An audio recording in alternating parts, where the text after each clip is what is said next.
मैं बड़ा मायूस हूं, मैं आपको सच बताऊं।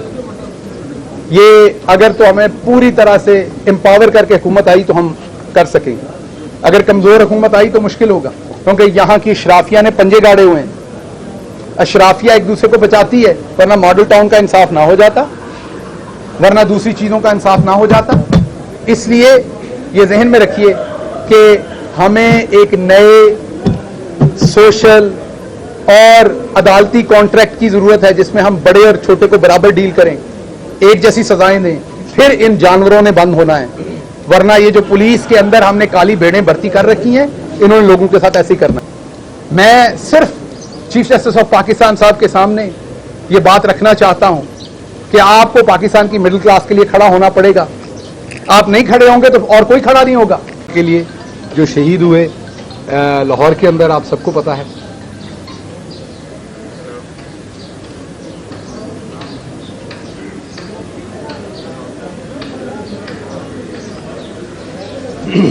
आज जैसा कि आपको पता है कि मैं ऑनरेबल अदालत के सामने 8 महीने से केस भुगत रहा हूं।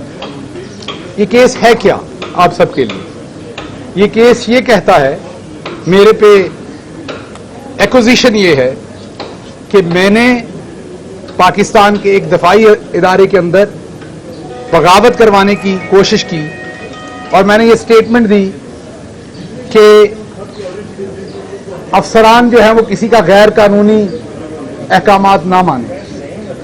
ये मेरे पे एलिगेशन है, जो कि मेरे नजदीक बिल्कुल झूठ है, क्योंकि मैंने ना किसी इदारे का नाम लिया, ना मैं किसी दिफाई इदारे के बारे में बात कर रहा था। जब ये बात कर रहा था, मैं तो स्ट्रेटेजिक मीडिया सेल जो प्राइम मिनिस्टर हाउस के अंदर फहद हुसैन साहब की निगरानी में बना हुआ है, सारी बात उस पर कर रहा था। और पूरी बात इस रेफरेंस में हो रही थी कि वो क्या क्या कारस्तानियां मीडिया सेल अंजाम दे रहा है, पाकिस्तान तहरीक इंसाफ और बहुत सारे हमारे जो इदारे हैं उनके दरमियान में नफरतें फैलाने की वो कोशिश कर रहा है। तो मैं उस मीडिया सेल पे बात कर रहा था। मेरे पे एक्विजिशन पर गद्दारी और बगावत का पर्चा किया गया। पर्चा दर्ज करने से पहले मुझे उठा लिया गया, रजिस्टर रोक के रात में पर्चा दर्ज किया गया। बाद में फिर सुप्रीम कोर्ट की वाजे डिक्टेटम है, जजमेंट है, सुगरा बीबी एक केस था कि एक ही जुर्म की, एक ही अलेजिड जुर्म की एक से ज्यादा एफआईआर नहीं काटी जा सकती। और सबको पता है, ये बच्चे बच्चे को पता है। उसकी वायलेशन करते हुए एक सब्सिक्वेंट एफआईआर काट दी गई कराची में। उस एफआईआर के ऊपर जो प्राइम मिनिस्टर ऑफ पाकिस्तान मौजूदा हैं, उन्होंने जो फैक्ट फाइंडिंग टीम बनाई थी, उनकी 570 पेजेस की या 590 पेजेस की जो रिपोर्ट है, वो पेज नंबर 30 ऑनवर्ड और एनेक्स्चर 55 में बड़ी डिटेल में बात करते हैं कि वो एफआईआर किसने दर्ज करवाई, किस तरीके से दर्ज करवाई, किसने मेरा नाम दिया, किसने अरशद शरीफ शहीद का नाम दिया, किसने अमाद यूसुफ का नाम दिया। क्योंकि वो वायलेशन थी और जानते बूझते वायलेशन थी, तो उस केस को जो सब्सिक्वेंट एफआईआर थी उसको जुडिशियल मजिस्ट्रेट साहब ने कैंसिल कर दिया।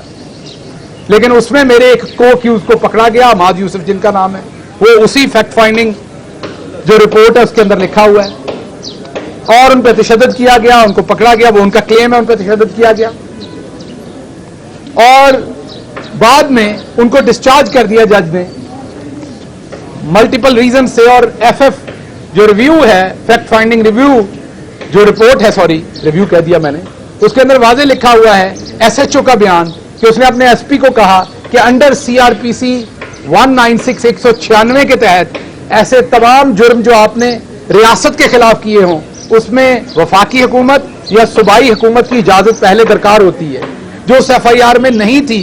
और एसएचओ ने अपने एसपी को कहा, एसएचओ मेमन गोट ने उस रिपोर्ट के अंदर लिखा है कि पहले इजाजत लेनी पड़ेगी, उन्होंने कहा बाद में ले लेंगे। तो इस प्रीटेक्स्ट पे और सुगरा बीबी के प्रीटेक्स्ट पे वो मेरे ख्याल में एफआईआर वहां पर कैंसिल होगी।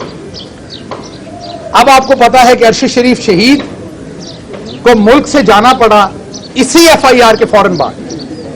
जो फैक्ट फाइंडिंग टीम है, उन्होंने टोटल 9 एफआईआर जो हैं वो सामने रखी हैं जो अरशद शरीफ साहब के ऊपर हुई उनकी रिपोर्ट के अंदर। उनमें 6 एफआईआर मई के महीने में हुई, एक एफआईआर शायद उससे पहले हुई थी, और फिर 2 से 3 महीने के वक्फे के बाद ये एफआईआर हुई जो अगस्त की 9 तारीख को हुई, जिसके फौरन चंद घंटों के बाद उन्होंने मुल्क छोड़ दिया, और फिर एक सब्सिक्वेंट एफआईआर जाके कराची में हुई।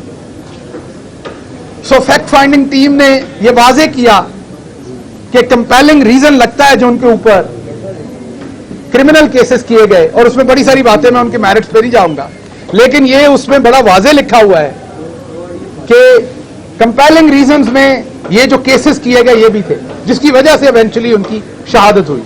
तो अब क्योंकि मैटर सब जुडिस है सुप्रीम कोर्ट के सामने, सुप्रीम कोर्ट के सामने फैक्ट फाइंडिंग टीम की फैक्ट फाइंडिंग रिपोर्ट भी जमा हो चुकी है। सुप्रीम कोर्ट ने जो उनको पाकिस्तान का आईन इस्तेहकाक देता है आर्टिकल 184(3) के तहत, जिसमें उनके पास 199 के जो तमाम इख्तियारात हाई कोर्ट के वो भी होते हैं, और उसके अलावा भी क्योंकि वो आला तरीन अदालत है, उनके पास कोई भी ज्वाइंट इन्वेस्टिगेशन टीम बनाने के इख्तियारात हैं, किसी मुकदमे को माफ कीजिएगा डिटेल से देखने के इख्तियारात हैं, और अगर वो मुनासिब समझे और उन्हें लगे कि यहां पर वायलेशन हुई है लॉ की, बेसिक राइट्स की वायलेशन हुई है, या वहां पर अगर लगे कि यहां पर जो है वो पॉलिटिकली मोटिवेटेड केस है या कोई बैड मोटिवेशन के साथ है, या ये जो पूरा स्ट्रक्चर खड़ा किया गया है मैलाफाइड है, तो वो उस मुकदमे को सिरे से क्वैश भी कर सकते हैं। इसी बुनियाद पर हमने अदालत के सामने, आज मेरे वकील मौजूद नहीं थे, मैंने जाती तौर पर बात की, क्योंकि वकील के थ्रू बात करना मेरा एक आईनी हक है, तो मैंने ऑनरेबल जज साहब से ये रिक्वेस्ट की है कि वो हमें एक तारीख दें, ताकि आज मेरे वकील मौजूद नहीं थे, वो अगली पेशी पे आए और डिटेल में आर्गूमेंट करें इस चीज के ऊपर सुप्रीम कोर्ट के सामने। तो फिर वहां से पहले जो ज्वाइंट इन्वेस्टिगेशन टीम की रिपोर्ट है या सुप्रीम कोर्ट ऑफ पाकिस्तान का जो फैसला इस पे आना है, उसको पहले देख लिया जाए in the best interest of law. लेकिन क्योंकि हम अदालतों का एहतराम करते हैं, ये अदालत जो भी फैसला देगी, मरियम सफदर हम है नहीं कि धमकियां दे, हम सर नीचे करके हम उस फैसले को मानेंगे। हम इस अदालत का वैसे ही एहतराम करेंगे जैसे किसी और अदालत का एहतराम करते हैं। थोड़ा सा साइड पे। सो ये एक साइड हो गई कि किस तरीके से ये तमाम, उसके बाद दर्जनों केसेस मेरे ऊपर किए गए, जो मैं मुख्तलिफ अदालतों में गया और वहां से इंसाफ लेने की कोशिश की। उसके बाद कस्टोडियल टॉर्चर का ये जो सारा मामला शुरू हुआ है, ये मेरे पे शुरू हुआ अलेजिडली, मैं बार बार कह रहा हूं कि मैंने रियासत के एक अदारे में बगावत करवाने की कोशिश की। मैंने तो नाम नहीं लिया था, मेरे पे इल्जाम था, मेरे पे इल्जाम था और मुझे उसकी वजह से रंधा फेरा गया।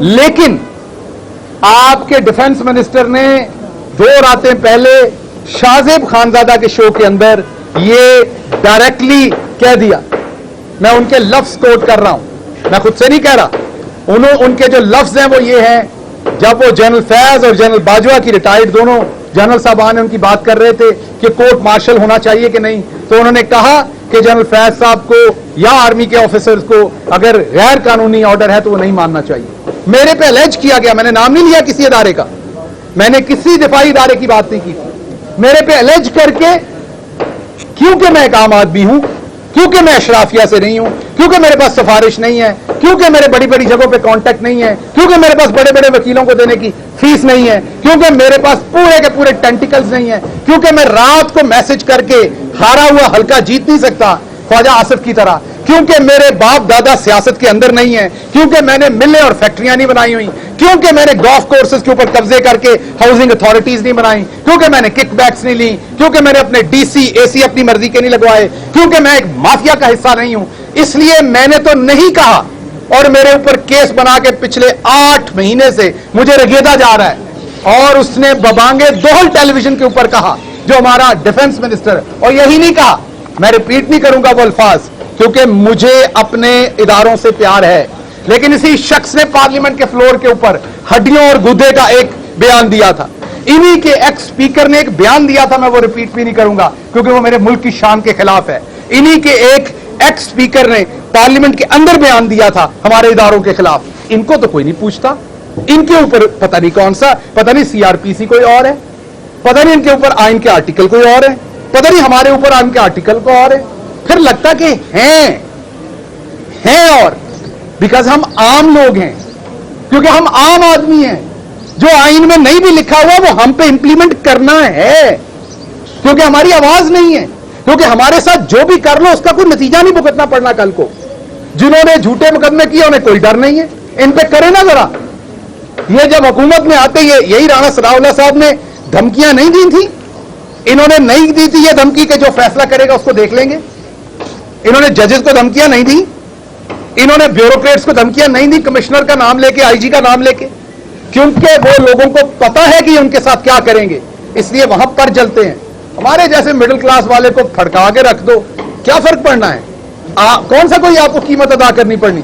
जिले शाह मार मार के शहीद कर दो, कौन सा मोल पड़ना है? उसके बाद उसके वालिद से जो दिल करे बयान दिलवा लो।